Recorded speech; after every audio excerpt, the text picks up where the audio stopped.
But I got a question I want to ask you. Have you in your life ever been gripped by fear so much that you couldn't move? Has God asked you to do something that is way out of your league, but you became so petrified that you couldn't do that thing because you were so afraid of failing? Have you ever been asked to go into a new territory, a new direction, possibly leaving your country to another country, and your mind starts to swirl around about the possibility of something going wrong, to the point where you became anxious, you had palpitation, you had sweat breaking out of your brow?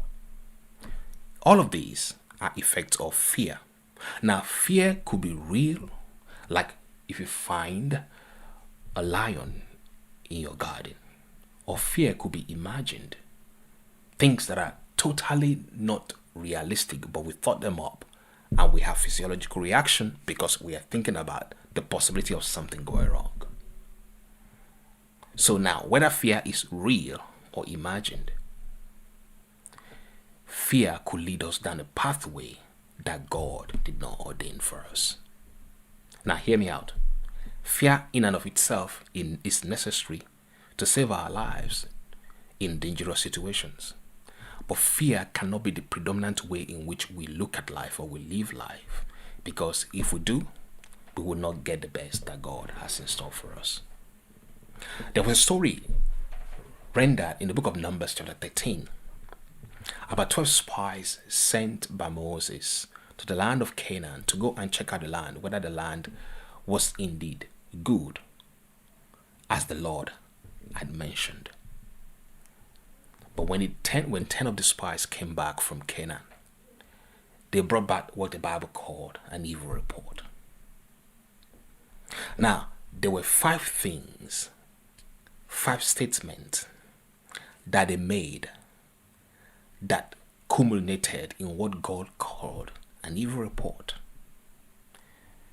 The first one was, they said, the land devours its people. The second point they said was, everybody we saw in that land are very tall people. Obviously, that is a lie.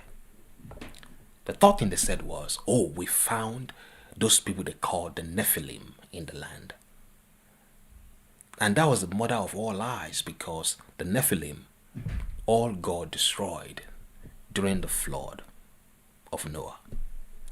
And the fourth thing they said is, we felt like grasshoppers in our own eyes. And the fifth thing they said was, and so we were in the eyes of those people. These 5 things they said culminated in the entire country, the entire nation, going into a season or an overnight wailing session. But I'm getting ahead of myself. But what I want to talk about to you tomorrow is about, how do you see? How do you see?